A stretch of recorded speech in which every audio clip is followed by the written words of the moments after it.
என் பேர் இமாமுதீன். ஹஜரத் எனக்கு ஒரு 1985லேருந்து தெரியும். எனக்கு ஊர் அடியக்கமங்கலம். 1985ல் எனக்கு கல்யாணம் நடந்தது. கல்யாணத்துக்கு பிறகு நான் என்னையும் என் மனைவியையும் அழைச்சிக்கிட்டு என் மாமியார் தான் கூட்டிகிட்டு போகிறாங்க. ஏன்டா ஒரு 78லேருந்து ஹஜரத் வீட்டுக்கு போயிட்டு வந்துகிட்ருக்கா. அப்போ தான் எங்களை முத கூட்டிகிட்டு போகிறா.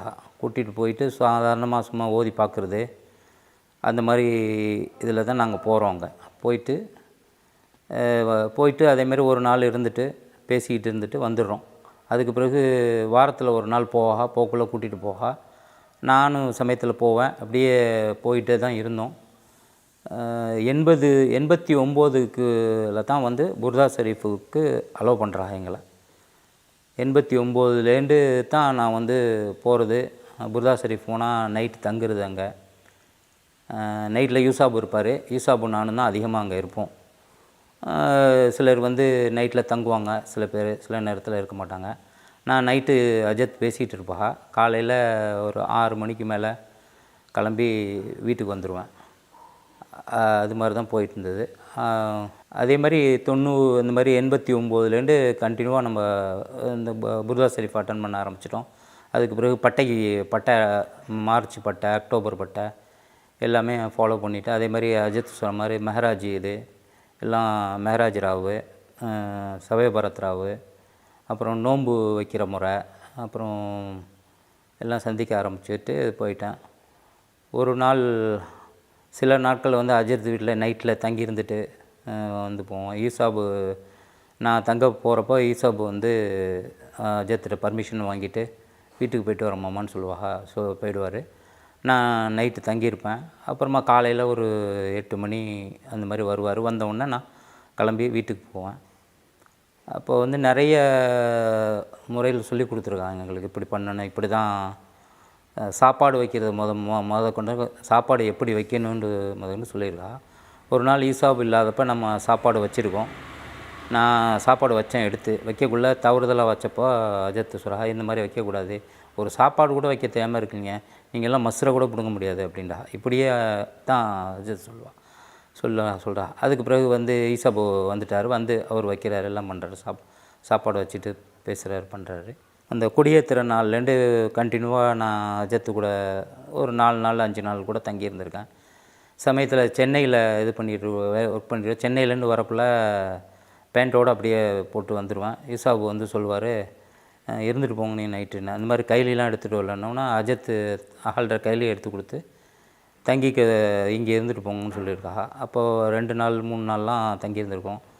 அதிகமாக நான் தங்கி இருக்கக்குள்ளெல்லாம் ஈசாபும் நானும் தான் இருந்திருக்கோம். சில சமயத்தில் இரவு நேரத்தில் வருவாங்க. நம்ம சென்னையை சேர்ந்த ஒரு இந்த சினிமா ஃபிலிமில் இறந்துட்டா சலாவுதீன். அவரும் நானும் நைட்டில் நிறையா உட்காந்து பேசிகிட்டு இருந்திருக்கோம் சில நாட்கள். அவருக்கும் சிகரெட்டு குடிக்கிற பழக்கம் இருந்தது. யாருக்கு? சலாவுதீனுக்கும். அப்போ ஆளும் வில்ஸ் ஃபில்ட்ரு குடிப்பாங்க, நானும் வில்ஸ் ஃபில்ட்ரு குடிப்பேன். அஜர்த்து பிராண்டும் அதான். அஜர்த்து படுத்து தூங்கிட்டு இருக்கக்குள்ள நாங்கள் சரி கடையெல்லாம் சாத்தியாச்சு, 2 மணி 3 மணி ஆகிடுச்சின்னு சொல்லிட்டு எடுத்து அஜத்து தான் தெரியாதுன்னு சொல்லிட்டு எடுத்து 2 பேர் வெளில போய் குடிச்சிட்டு வந்துட்டோம். அதுக்கு பிறகு அஜத்து எந்திரிச்சு உட்காந்து ஒரு 1/2 மணி நேரத்தில் எந்திரிச்சு உட்காந்து சிகரெட் பாக்கெட்டை பார்த்து சிரிச்சா. சிகரெட் பாக்கெட் எடுத்து பார்த்துட்டு குடிச்சிக்கிட்டே சிரிச்சுக்கிட்டே இருந்தா. அப்புறமா இந்தா அப்படின்னு சொல்லிட்டு தூக்கி 2 பேர் மூஞ்சிலையும் சிகரெட் எறிஞ்சா. அப்புறமா மறுபடியும் கொஞ்சம் நேரம் ஒரு 10 நிமிஷம் பேசி இருந்துட்டு நைஸாக எந்திரிச்சு போங்கடா, எந்திரிச்சு போய் வெளில போய் குடிச்சிட்டு வந்தோம். அஜத்துடைய இந்த இதில் அனுபவங்களில் அது ஒன்று. அதாவது ஈசாப்கிட்ட போய் நான் இடையில தடுமாறி கொஞ்சம் இதை பாதையை விட்டு விலகி இருக்கக்குள்ளே 2002க்கு பிறகு அஜத் இறந்து போன பிறகு நாங்கள் அதை விட்டு கொஞ்சம் தடுமாறி வெளியாகிட்டோம். வெளியாகி இருக்கக்குள்ளே பல கஷ்டங்கள், பல பிரச்சனைகள், அது இது எல்லாம் 2003லாம் ரொம்ப கொஞ்சம் கஷ்டங்களாக இருந்த காலத்தில் 2004ல் ஈசாப்கிட்ட ஏதாவது இஸ்மு ஓத கொடுங்கன்னு கேட்குறேன். ஈசாப்கிட்ட போய் கேட்குறேன். ஈசாப் சொல்கிறார், நான்லாம் ஓத கொடுக்க முடியாது, மாமா பர்மிஷன் இல்லாமல் எப்படி கொடுக்குறது அப்படின்னா. ஏதாவது கொடுக்குன்னா எப்படி கொடுக்குறது, நான் ஓதிக்கிட்டு இருக்கேன், அதை கொடுத்தா உங்களுக்கு ஏதாவது ஆகிடும், ஏதாவது ஒன்று கிடக்கு ஒன்று ஆகிடுச்சுன்னா நான் என்ன சொல்கிறது அப்படின்னு திருப்பி சொல்கிறார் ஈசாப். இல்லை கொடுத்து தான் ஆகணும்னு சண்டை வளர்க்குறேன். ரொம்ப இது பண்ணுறேன். மறுபடியும் தர்காவுக்கு போகிறாரு, வீட்டுக்கு போகிறாரு, வராரு. நான் அன்றைக்கி முழுக்க இருக்கிறாங்க. சாயந்தரமாக வந்து இதை வச்சு சும்மா ஓதிக்கிங்க அப்படின்னு சொல்லிட்டு ஒரு இஸ்மை கொடுக்குறாரு. நான் வாங்கி ஓதிக்கிட்டு இருக்கேன். 2 நாள் தான், 2 நாள் 3 நாளுக்குள்ளே, 3ஆவது நாளா 2ஆவது நாளா சரியாக ஞாபகம் இல்லை. வந்து நான் உட்காந்துருக்கக்குள்ளேயே வந்து, அதாவது தூக்கம்லாம் இல்லை, மதியான நேரம்னு நினைக்கிறேன். அப்படியே உட்காந்துருக்கக்குள்ளேயே கொடுக்குறா இஸ்மு. கூப்பிட்டு வந்து, ஏங்க இந்த இமாம் இந்த இஸ்மை ஓதுங்க, நீங்கள் அதை யூசாப் கொடுத்ததை தூக்கி போடுங்க, அவன் கொடுத்ததை தூக்கி போடுங்க, இதை ஓதுங்க அப்படின்னு சொல்லிட்டு கையில் கொடுக்குறா. பேப்பர் தான் கொடுக்குறா. அந்த பேப்பர் 2 நாள் இருந்தது. அந்த இஸ்மு இது உங்களுக்கு மட்டும்தான், யாருக்கும் சொல்லாதீங்கிறா. என் மனைவி கூட தெரியாது அந்த இஸ்மு. அந்த இஸ்முவை வந்து வாங்கி நான் வந்து வச்சுக்கிட்டு அதை ஓத ஆரம்பிச்சிடுறேன். என்னைக்கு கொடுத்தாலும் அதெல்லாம் ஓத ஆரம்பித்து 2 நாளில் அந்த பேப்பரை காணும். எங்கேயும் தேடிட்டேன், நான் எங்கேயுமே வைக்கலை. நல்லா வச்சா எனக்கு ஒரு பழக்கம் இருக்குது, எங்கள் வீட்டு டேபிளில் தான் வைப்பேன். எதாக இருந்தாலும் டேபிள் மேலே வைப்பேன். எதாக இருந்தாலும் அப்படியே போட்டு வைப்பேன். அப்படியே இருக்கும். இவங்க தான் சுத்தம் பண்ணி அங்கங்கே தூக்கி வைப்பாங்க. எனக்கு அப்படி கிடையாது. எந்த ஜாமான் எடுத்தேனோ அப்படியே அங்கேயே தான் அங்கேயே போட்டுருவேன். அப்படியே அதை கண்டுபிடிக்கவும் முடியல. இது வந்து ஹக்கா எனக்கு வந்து அஜத்து கொடுத்தது. இப்போவும் ஒரு சில நாட்கள் ஒவ்வொரு முறையும் வந்து நான் வந்து கனவுல கண்டுக்கிட்டு தான் இருக்கிறேன் அவளை. இப்போது சமீபத்தில் ஒரு 10 நாளைக்கு முன்னாடி என்னுடைய சின்னம்மா பையன் சிங்கப்பூரில் இருக்கார், குத்புதீன்னு சொல்லிட்டு. அவருக்கு வந்து ஹஜரத்தையெல்லாம் நேரில் பார்த்தது கிடையாது. 2004 தான் வந்து ஹஜரத்தை பற்றி அவருக்கு தெரியும். அவர் வந்து ரூமி இருக்கிறார்ல, நாகூர் ரூமி, அவருடைய புக்கை படிச்சுட்டு மறுபடியும் ஹஜரத்து புக்கை படித்தவர். அவர் வந்து ஹஜரத் மேலே ரொம்ப முகபத்தாக இருக்கார். நான் எங்கெல்லாம் விட அவர் ரொம்ப மாமான்னு தான் கூப்பிட்றேன். நாங்கள் ஹஜரத்துன்னு சொல்கிறோன்னா அவர் வந்து இந்த மாதிரி நாகூரில் உள்ள பிள்ளைகள் சொல்கிற மாதிரி அவர் மாமான்னு ரொம்ப நெருக்கமாக முகபத்தாக இருக்கார். அவருக்கு வந்து ஒரு நாள் நான் இங்கே வந்து நைட்டு வந்து சாப்பாடு கொடுக்குறேன். சாப்பிட்றாரு எங்கள் வீட்டில். அப்போ ஹஜரத்தை பற்றி தான் நாங்கள் நிறையா பேசுகிறோம். நாங்கள் 2 பேரும் ஒன்றா உட்காந்து பேசக்குள்ளலாம் ஹஜரத்தை பற்றி தான் நிறையா பேசுவோம். அவர் இருக்கிற வரையும் ஒரு 2 மாதம் இருந்தார். வெள்ளிக்கிழமை வந்து ஹஜரத்து பேரால் சாப்பாட்டு கொடுங்க, 3 பேருக்கு 11 பேருக்குன்னு கொடுத்துட்டு தான் இருந்தார் அவர். நானும் அதை வாங்கி அதை டிஸ்ட்ரிபியூட் பண்ணிவிடுவேன் ஏழைங்களுக்கு. அப்போ அவர் அன்றைக்கி நைட்டு டிஃபன் கொடுத்தேன், சாப்பிட்டுட்டு வீட்டுக்கு போயிட்டார். அன்றைக்கி நைட்டே கனவுல வந்துட்டா ஹஜரத்து. அன்றைக்கி நைட்டு எப்படின்னா, எங்கள் மாமியார் வீடு புதுமணி தெருவில் இருக்குது. அந்த வீட்டில் பழைய வீடு, அதாவது இப்போ புதுசாக இடித்து கட்டிட்டா. முதல்ல பழைய வீட்டில் ஹஜரத்து படுத்திருக்கா. நான் காமாட்டில் உட்காந்து காலை பிடிச்சிட்டு உட்காந்துருக்கேன். என் கையில் ஒரு மொபைல் இருக்குது, ஹஜரத்து கையில் ஒரு லேட்டஸ்ட்டு மொபைல் இருக்குது. ஹஜரத்து சொல்கிறா, எல்லாமே இந்த மொபைலில் வந்துருச்சுங்க, இதில் பார்க்கலாங்க, இதில் இருக்குங்க, இப்படி பாருங்கள், அதை பாருங்கன்னு சொல்லிட்டு ஹஜரத்து சொல்லிக் கொடுக்குறா. ஹஜரத்து இருக்கக்கூடிய காலத்தில் மொபைல் தான் என்னன்னே தெரியாது ஹஜரத்துக்கு. மொபைல் அப்போ தான் பட்டன் மொபைல் வந்த புதுசு. ஆனால் அந்த ஹஜரத்து அந்த மொபைலை பற்றி சொல்கிறா. அதே மாதிரி அதுக்கு முன்னாடி ஹஜரத்து வந்து கம்ப்யூட்டரை பற்றியே தெரியாத காலத்தில் அகலே கம்ப்யூட்டரை வாங்கி அகலே கற்றுக்கிட்டா தான். இது வந்து என்னை விட ரொம்ப சீனியர் செட்லாம் இருக்கிறாங்க. நான் வந்து 85 தான் போனேன். இதுக்கு முன்னாடி உள்ள பேசினவங்களாம் நிறைய சொல்லியிருப்பாங்க. ஜாஃபரு, நம்ம விசாதிக்கு அதெல்லாம் வந்து ரொம்ப நாளாக, கிட்டத்தட்ட 75 74 அந்த மாதிரி அப்போலேருந்து இருக்கா. அதெல்லாம் நாகூர்லேயே இருக்கிறதுனால இது எனக்கெல்லாம் வந்து வாய்ப்பு கம்மி தான் ரொம்ப. ஏன்டா வாரத்துக்கு 1 நாள், வாரத்துக்கு 2 நாள் புர்தா ஷெரீஃபை போவோம். புர்தா ஷெரீஃப் போகிறப்ப புர்தா ஷெரீஃப் நைட்டு கண்டிப்பாக தங்கிடுவேன். நான் தங்கலேண்டா கூட யூசாப் தங்க வச்சுருவார். இந்த மாதிரி ஓடுறாமாம்மா, அந்த மாதிரி பாருங்கள் ஓடுறது ரெடியாக இருக்கான், அடேகமல் தான் பாருங்கள், பஸ் வருதுன்னு ஓடுறான். 9 மணிக்கெல்லாம் முடிஞ்சதோட 9:00 ஓடுறான்னு யூசாப் தான் சொல்லுவார். இருக்க சொல்ப்பா அப்படின்னு சொன்னோம். மாமா சொன்னோன்னா உடனே மறுபேச்சு பேசாமல் அப்படியே இருந்துருவேன். நான் சரி ஓகே அஜித் சொல்லிட்டா, அதை மீறி போகக்கூடாது அப்படின்னு சொல்லிட்டு. அதேமாதிரி புர்தா ஷெரீஃபுக்கு வந்து பல முறை வந்து நானும் என் மனைவியும் வந்திருக்கோம். என் மனைவியும் வந்தாக்கா அஜித் பர்மிஷன் கொடுத்துருவா போக சொல்லிட்டு. அப்போ வந்து அந்த சைடில் ஒரு ரூம் இருக்கும், அந்த ரூமில் உட்கார வைப்பா. நிறையா பேருக்கு வந்து பார்த்திங்கன்னா பெண்களுக்கு வந்து அனுமதி கிடையாது தான். இருந்தாலும் நானும் என் மனைவியும் வர்றப்போ வந்து புர்தா ஷெரீஃபில் அங்கே அனுமதிப்பா. அங்கே உட்கார வச்சுட்டு அதுக்கு பிறகு புர்தா ஷெரீஃப் முடிஞ்ச உடனே வந்துடுவா. அப்போ கூட ஈசாபு சமயத்தில் சொல்லுவார், ஈசாபு நம்ம வீட்டுக்கு போகணுங்கிறதுக்காகவே வந்து ரமீஜாவை கூட்டிகிட்டு வந்திருக்கான் ஆமாம் அவன் அப்படின்னு ஈசாபு சொல்லுவார். அடா சும்மாறா அப்படின்னு அஜித் சொல்வா. அதோட நாங்கள் போயிடுவோம். அந்த பல நாள் தங்கி இருக்கக்கூடிய டயத்தில் அந்த ரூமில் வந்து தனிமையில் ஒரு நாள் மதியானம் யாரும் இல்லாதப்போ நான் படுத்து கிடந்தப்போ வந்து ரூமில் லாஸ்ட்டில் படுத்து கிடந்தப்போ வந்து படுத்து கிடந்து எந்திரிச்சு பார்த்தாக்கா ரூமை விட்டு வெளியில் வந்து கிடக்குறேன். அந்த இது வந்து உயரமாக இருக்கும் அந்த அந்த இது.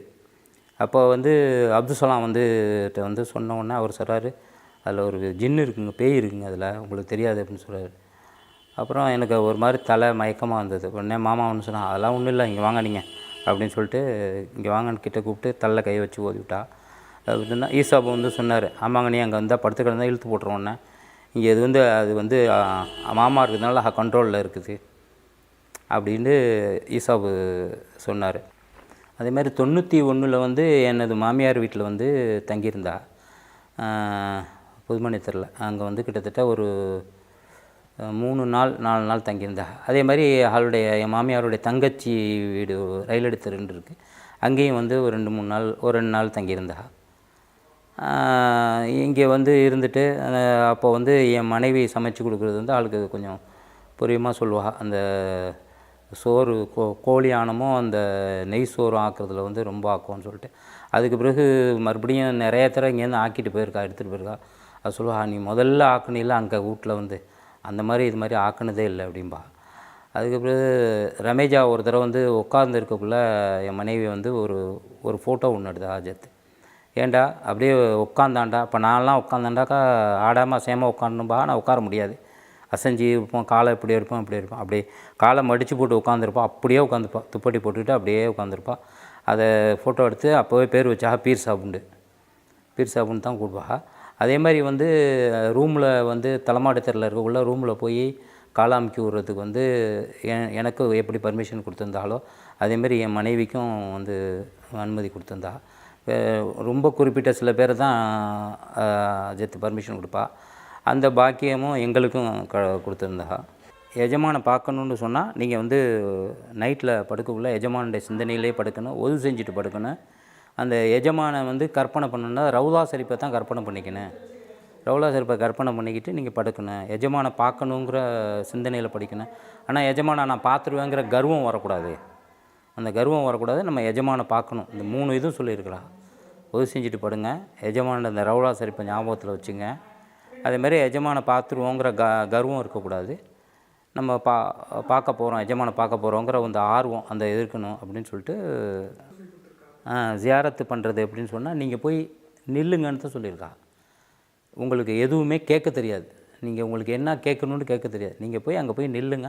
அவங்களுக்கு தெரியும் உங்களுக்கு என்ன கொடுக்கணுன்ட்டு, உங்களுக்கு என்ன கொடுக்கணும்னு சொல்லிட்டு அவங்களுக்கு தெரியும். நீங்கள் போய் எஜமான்கிட்ட போய் நில்லுங்க. எஜமானை போய் பார்த்துட்டு எதுக்குமே ஃபஸ்ட்டு நம்ம இந்த பட்டைக்கெல்லாம் போக்குள்ளேயே புர்தா ஷரீஃப் அட்டன் பண்ணுறப்பவும் சரி, பட்டைக்கு உட்காரப்பவும் சரி, நேராக எஜமானை வந்து ஜியாரத் பண்ணிட்டு தான் திருப்பி இங்கே வருவோம், வந்து புர்தா ஷரீஃபை உட்காருவோம். அது மாதிரி இப்போது ஹஜரத்தை சந்திக்க போகிறப்போ நேராக எஜமான்கிட்ட போய் நின்றுட்டு அதுக்கு பிறகு தான் ஹஜரத்திட்ட போய் ஹஜரத்துடைய ரவுலா ஷரீஃபில் போய் நம்ம நிற்கிறோம். இப்போ நாங்களும் நிற்கிறது அந்த மாதிரி நாங்கள் போகிறது அப்படி தான். ஏண்டா எப்படியும் எனக்கு வந்து மாதத்தில் ஒரு தடவையாவது கனவுல வராமல் இருக்கல, வந்துக்கிட்டு தான் இருக்கிறா. வந்து ஏதாவது ஒன்று சொல்லிட்டு போகிறா. வந்து அந்த ஒரு 10 நிமிஷம் கனவு கண்டாண்டா அதில் வந்து ஒரு 3-4 நிமிஷம் 2 நிமிஷம் அந்த நிகழ்ச்சியாவது ஞாபகமாக இருக்குது, மற்றதெல்லாம் மறந்துடுவேன். அது ஒன்று. ஹஜரத்து கூட ஒரு தடவை எனக்கு சொல்லிக்கிறான், எனக்கு பிடிச்ச சாப்பாடுண்டா பிரியாணி, கீரை, மீன், இந்த மாதிரி தான் எனக்கு பிடிக்கும் அப்படின்னு சொல்லியிருக்காங்க. அதெல்லாம் எழுதி வைங்க அப்படின்ட்டு. இப்போ ஹஜரத்து வந்து ஒவ்வொருத்தரவும் சொல்லியிருக்காங்க. எப்படின்னா, நீங்கள் என்றைக்கு இப்போலாம் உங்களுக்கு தெரியாது என் அருமை, நான் வந்து மூத்தா போனவுடனே என் கபூரை கட்டிட்டு அழுவுங்கன்னு சொன்னாங்க. அது உண்மையாக செஞ்சுக்கிட்டு இருக்கோம். இப்போ ஹக்கா செஞ்சுக்கிட்டு இருக்கோம். இப்போ அதான் செஞ்சுட்டு இருக்கோம். கபூரை கட்டி அழுதுகிட்டு இருக்கோம். ஒவ்வொரு நாளும் அழுகுறோம். கபூரில் தான் அழுகணும். ஏன்டா நான் வந்து ஹஜரத்து இறந்து போய் கிட்டத்தட்ட ஒரு நேரில் வர முடியல, ஒரு 15 நாள் கழித்து தான் நான் வர்றேன். அப்போ யூசாப் கூட்டிகிட்டு போகிறாரு கபூர்ஸ்தானுக்கு. கபூர்ஸ்தானில் கீழே விழுந்து அழுகணுன்னா கிட்டத்தட்ட 15 நிமிஷம். அப்போ என் மச்சன பிள்ளைங்க கூட வந்தார். அப்போ வந்து யூசாப் வந்து விட்டுருங்க, என் மச்சன பிள்ளை எந்திரிங்க மச்சான்டார். அவர் மச்சா விட்டுருங்க, அவர் அழுது அப்போ தான் ஓயம் அப்படின்ட்டு விட்டார். ரொம்ப நேரம் அழுகுனேன் நான், என்னால் கண்ட்ரோல் பண்ணவும் முடியல. என்னுடைய என் தகப்பனார் தாய்க்கு அடுத்தபடி நான் அதிகமாக அழுதது வந்து ஹஜரத்துக்காக தான். ஆனால் அப்போ தெரியலை. ஆனால் இப்போ எனக்கு அதுக்கு பிறகு ஹஜரத்து எனக்கு காமிச்சிட்டாங்க, நான் உங்கள் கூடவே தான் இருக்கிறேன், எங்கேயும் இப்போ இல்லை, உங்களை நான் பார்த்துக்கிட்டு இருக்கேன், பாதுகாத்துக்கிட்டு இருக்கேன். பார்த்துக்கிட்டு இல்லை, என்றைக்கும் பாதுகாத்துக்கிட்டு இருக்காங்க. அவ்வளோதான். இன்றைக்கி நான் இந்த இடத்துல உட்காந்து பேசுகிறேன் அப்படின்னு சொன்னால் அது ஹஜரத்துடைய தயவு தான், வேறு யாருடைய தயவும் கிடையாது. ஹஜரத்துடையது, எஜமானுடைய ஆற்றல், அது ஒன்று தான், வேறு எதுவுமே கிடையாது. எனக்கு ஹஜரத் இல்லைண்டா எதுவுமே இல்லை.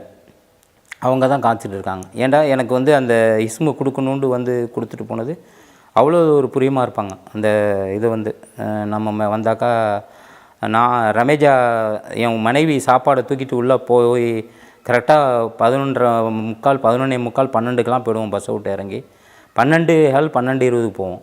போனவுடனே உடனே சிரிச்சுக்கிட்டு கொண்டு வந்தாப்பா சாப்பாடை வாங்கி ஈஸா வாங்கி வைடா, அது தனியாக வையாத,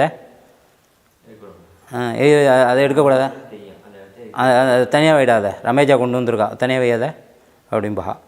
அவளை ரமேஜாவை கூட என் மனைவி கூட அவள் உரிமையாக பேசுவா. என்னையெல்லாம் வந்து அந்த மாதிரி பேசினதில்லை. வாங்க போங்க அப்படின்னு தான் பேசியிருக்கா. இன்னொரு விஷயம், ஹஜரத் நமக்கு எப்படி சொல்லி கொடுத்ததுன்னா, ஒருத்தவங்க கோபமாக வர்றாங்க அப்படின்னு சொன்னால் அவங்கள வந்து நம்ம சமாதானப்படுத்தணும், நமக்கு படுத்தணும்டா கொஞ்சம் நேரம் அமைதியாக அவங்க மூச்சை பாருங்கள். அவங்க மூச்சையும் நம்ம மூச்சையும் ஒன்றாக்கிடணும். அவங்க மூச்சு விடுறதும் நம்ம மூச்சு விடுறதும் ஒரே மாதிரி மூச்சு போகணும். ஒரு 10 செகண்ட் 20 செகண்ட் அது மாறின பிறகு அதுக்கு பிறகு நம்ம பேசணும்னு சொன்னால் அந்த பேசுகிறது வந்து அவர் வந்து கரெக்டாக இதாகிடுவார்.